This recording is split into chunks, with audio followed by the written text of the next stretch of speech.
I just got hold of video footage of new military tactic that Russian armed forces started using in Kursk province. It is an experimental military technique, might be used against Ukrainians, might even scare some Ukrainian troops. Please forgive me for the footage being too short, it's all I have, but it gives you an idea.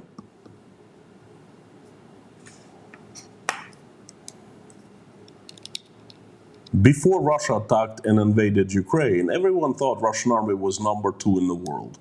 After the war started, everyone saw that Russian army was number 2 in Ukraine. And now, when Ukraine is conducting the successful counter-offensive on Russian territory near the city of Kursk, everyone is seeing that Russian army is number 2 in Russia. Because this is the day 7 of the Ukrainian counter-offensive, and Russian armed forces have been able to do nothing, literally nothing, to push Ukrainians back.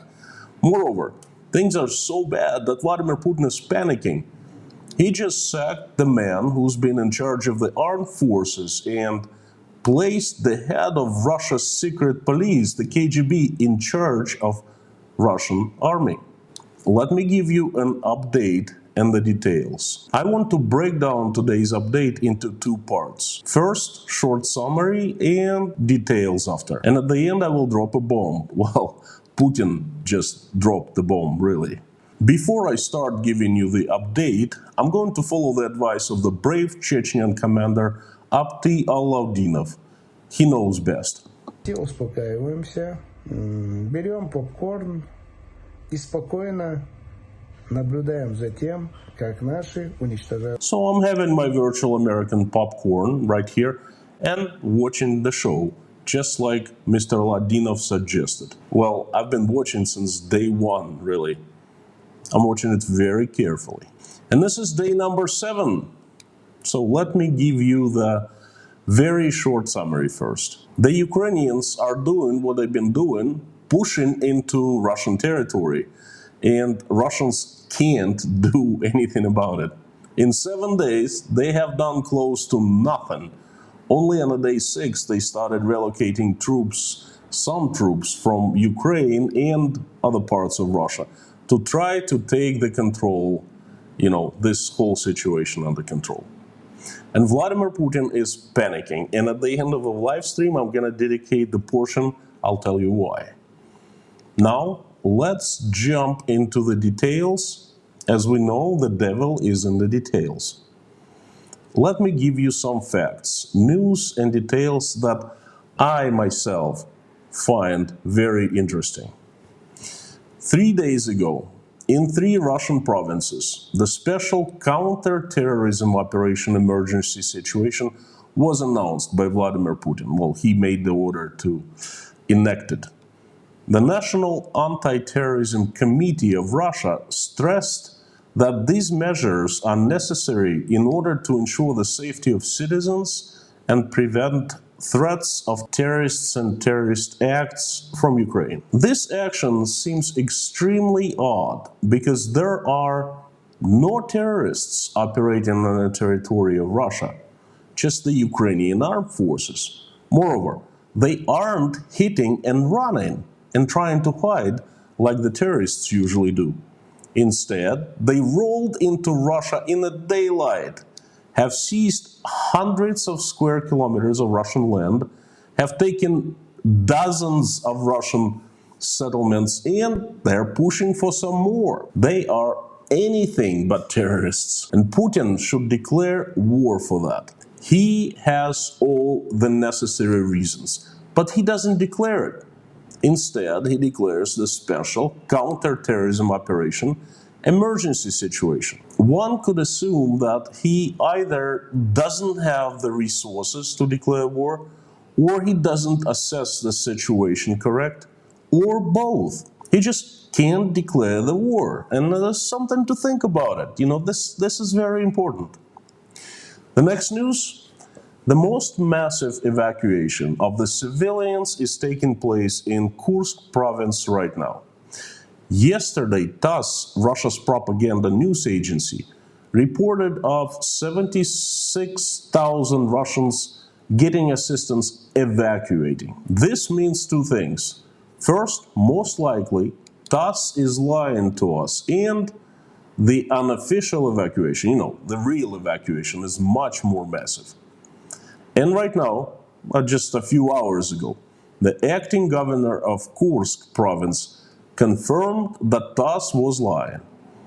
His data: 121,000 province residents have been evacuated already, and at his estimation, 181,000 people need to be evacuated altogether. 181,000 in Russia in 2024. 2.5 years after the special military operation, that's how they call the invasion to Ukraine and Russia, was started, I quote, to provide Russians with more security. 2.5 years later, 181,000 people need to be evacuated. And probably many more. It's just estimation of a governor. Meanwhile, everything is under control, says the Ministry of Emergency Situations. And this is what they show on the Russian TV to Russian citizens.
Мы прибыли по поручению министра Российской Федерации в город Курск для постановки палаточного лагеря, в котором будут размещены граждане, прибывающие с приграничных территорий. Палаточный лагерь рассчитан на 100 человек. С собой мы также привезли полевые кухни для приготовления пищи для людей, прибывающих с приграничных территорий. Также у нас есть питьевая вода и все необходимое для комфортного проживания. They are building wonderful tents for the displaced. In reality, there are hundreds of thousands of people just like this lady. Моего дома больше нет. Не могу в это поверить. Ребят, вывозите, выезжайте как можете. Говорят, сейчас вот я уже 2 людей мне написали, что получается заехать, выехать, забрать какие-то документы. Somehow I don't think that, this wonderful tents will cut it for the people who have been displaced. But let me do very basic math.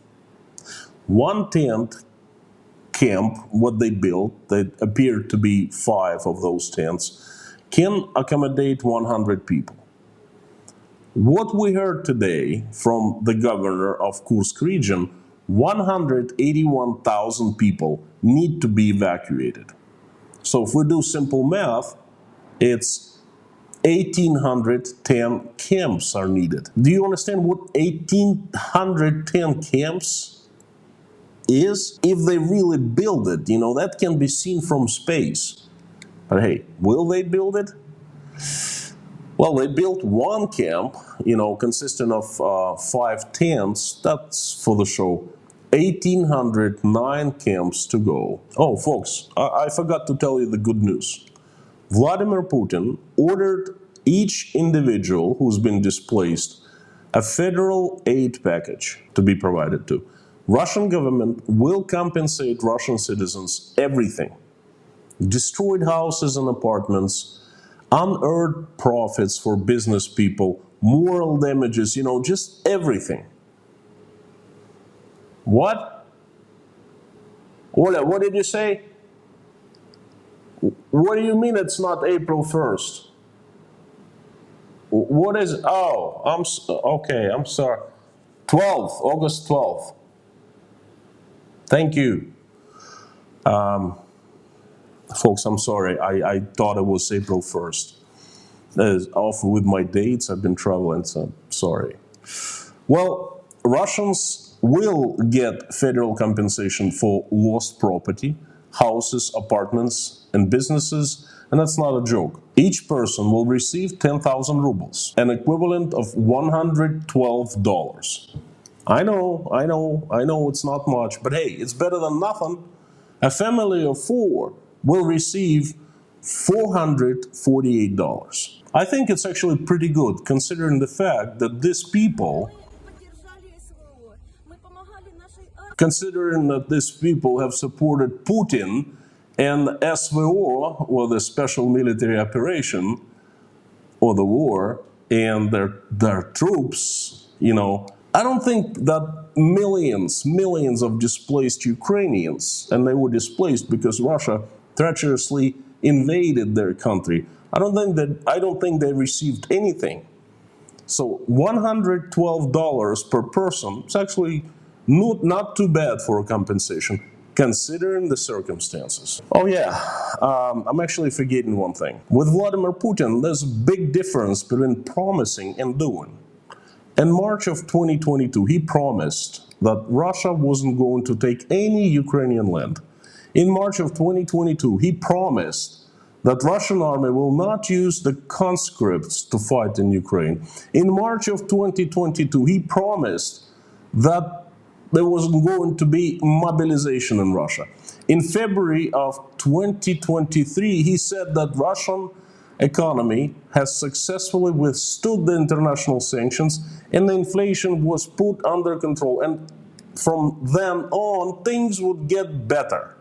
And in August of 2024, he promised that all displaced Russians will receive $112 compensation per person, including children and elderly. Well, I'm following the advice of the wise commander Abdi Aladinov. Успокаиваемся, берем попкорн и спокойно наблюдаем за тем.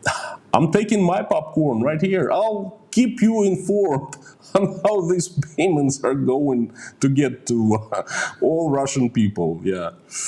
Okay, we'll see.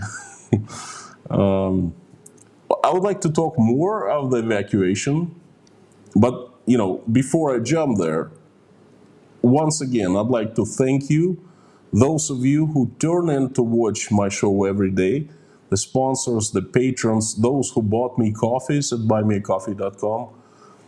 Your support shows that you value my work highly. Please know that it's not just coffee that you buy me, it's not just becoming sponsoring my channel. It's the most positive feedback I can get. It inspires me and gives me energy to move forward. So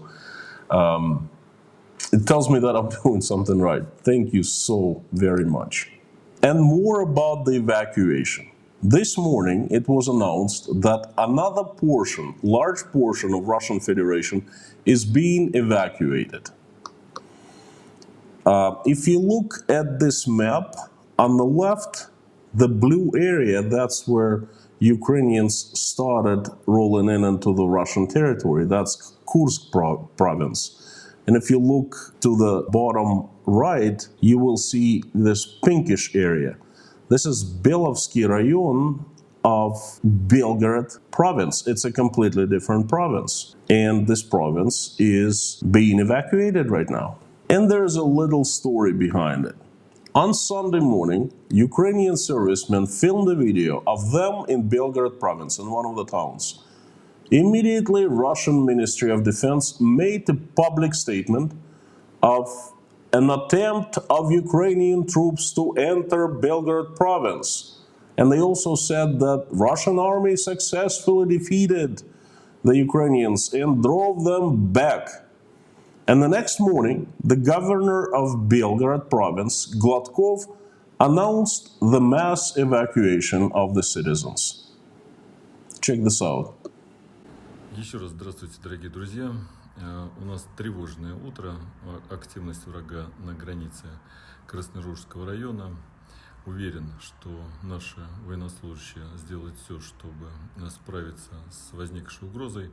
Но для того, чтобы обезопасить жизнь и здоровье нашего населения, мы начинаем перемещение людей, которые живут в Красноружском районе, в более безопасные места.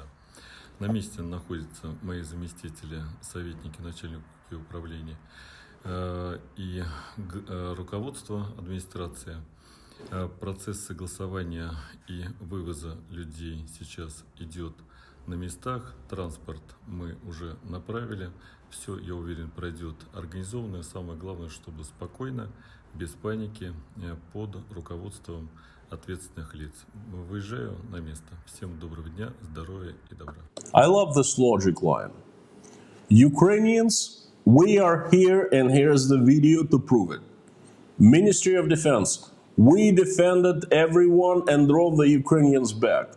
And then immediately after, the governor, please evacuate SAAP, run! Only he called it moving people instead of evacuating people. You know, I wonder why. Do you have any clue? Something to think about, you know. I just love the statements Russian military makes.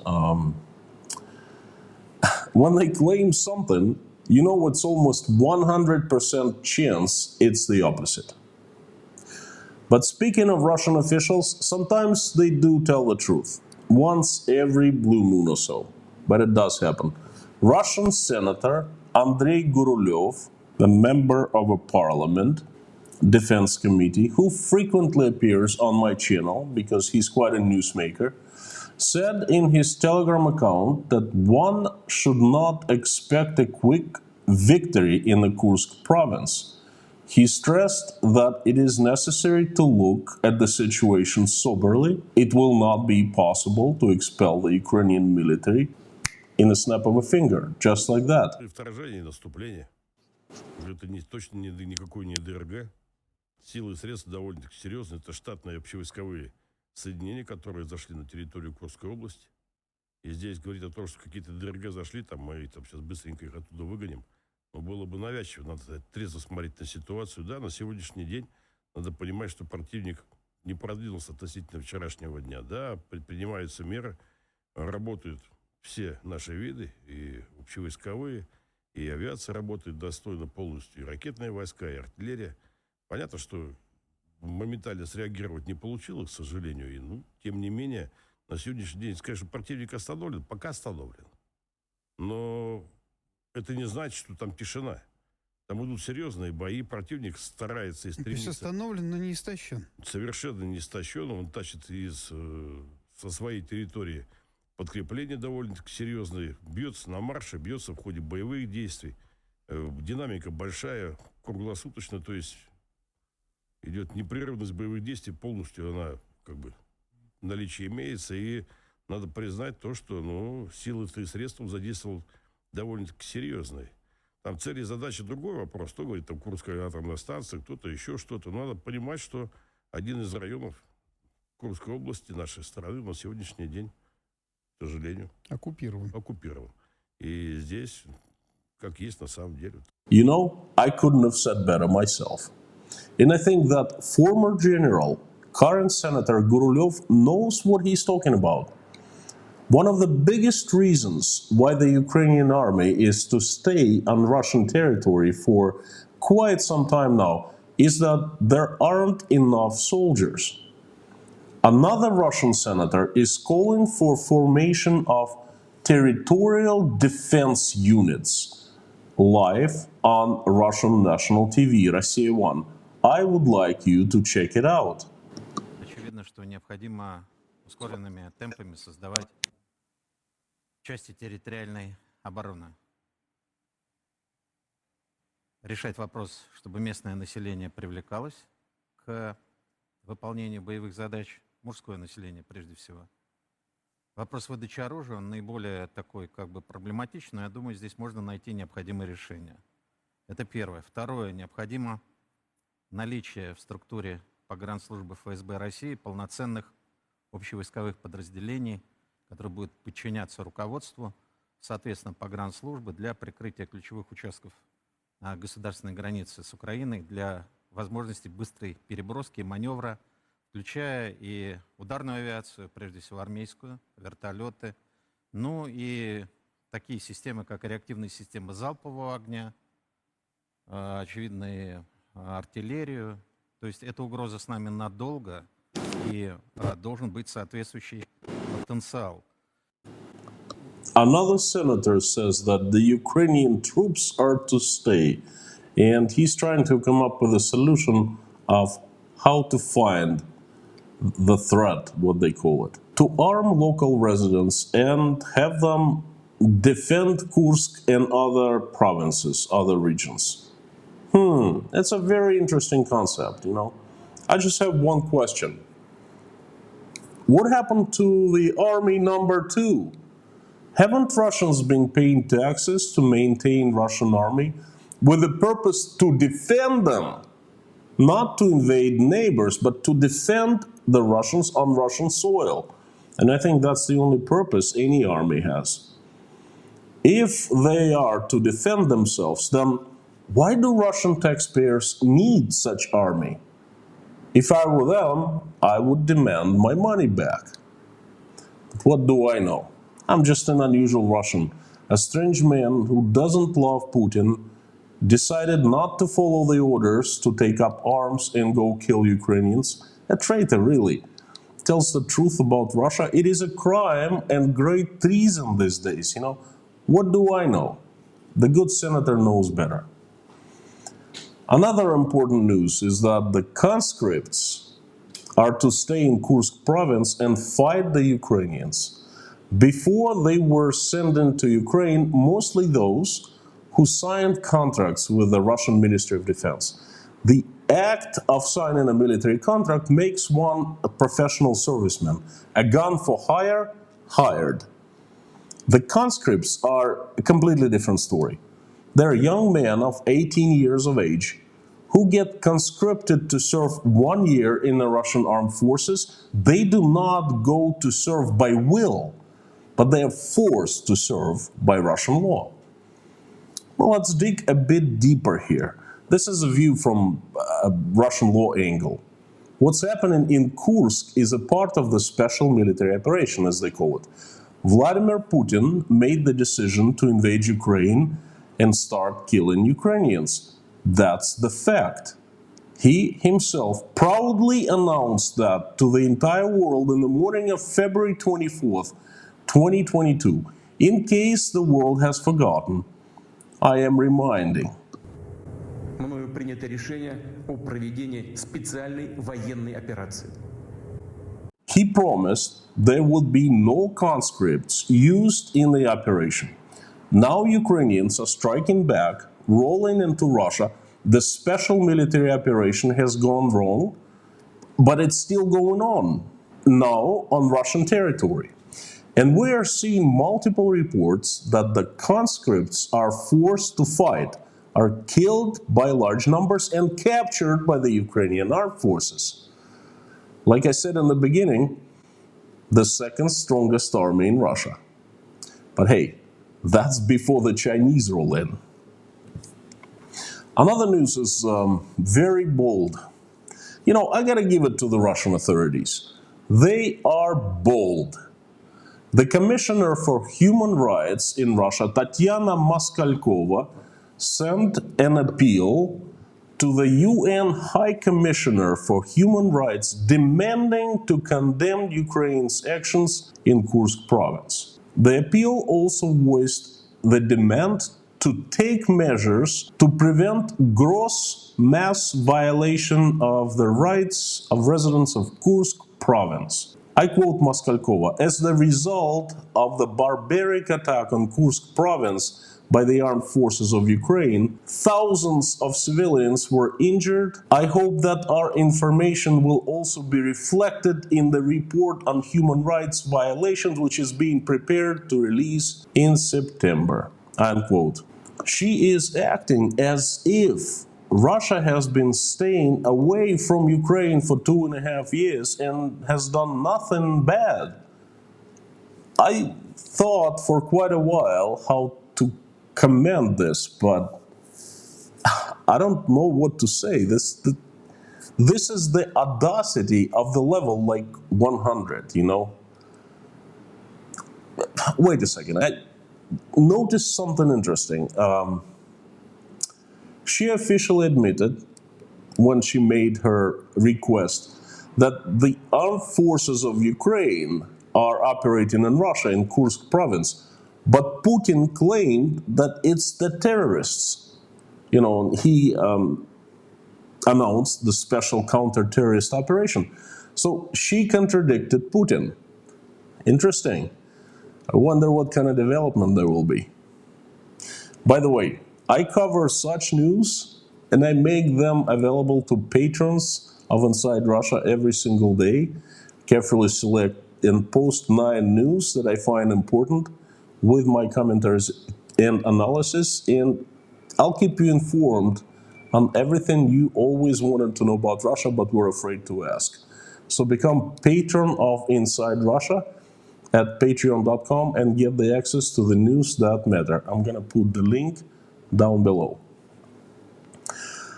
Another thing I'd like to attract your attention to is that Dmitry Peskov, Putin's press secretary, has disappeared. Not one comment in 7 days. Now, he's the press secretary. He used to speak daily, and now he's gone. Where are you, Dmitry? Where are you? Dmitry Medvedev also hasn't made one single comment. You know, the warmonger, oh, let's just kill them all, and I don't know, probably drinking. I don't know. Anyway, he's gone too. Now, what's happening on the ground in Kursk region? You know, in regular villages and towns where people have left. I don't want to tell you. I don't like telling you things. I don't like talking. I like showing, because one picture is better than 1,000 words, and one video is better than 100 pictures. So check this out. Познакомились мы с местными жителями Львова, и информация нам поступила не очень приятная о том, что процветает здесь мародерство. И встретили нас, честно говоря, вот такой вот палкой, попросили предъявить документы, мы предъявили, естественно, все в порядке, но люди вынуждены, оставшиеся, охранять собственные дома. Говорят, что это какая-то цыганская мафия. Сказать тут нечего, но я не думаю, что жители будут врать. К сожалению, не записывали, потому что не захотели наши жители Львова быть в кадре, но обращаем на это внимание властей Курской области. I believe that looting and murdering is happening, except for one thing: the gypsies. Sounds funny to me. Russians have left their houses, apartments, and gypsies came in and started murdering. Yeah, right. What gypsies? Where did you see a gypsy for the last time in Russia? Where'd they come from? From the evil West, perhaps? Were they parachuted, you know, from the USA just to murder what Russians left? You know, it's always someone's fault. It's the evil West. It's the bad generals. Now it's the gypsies.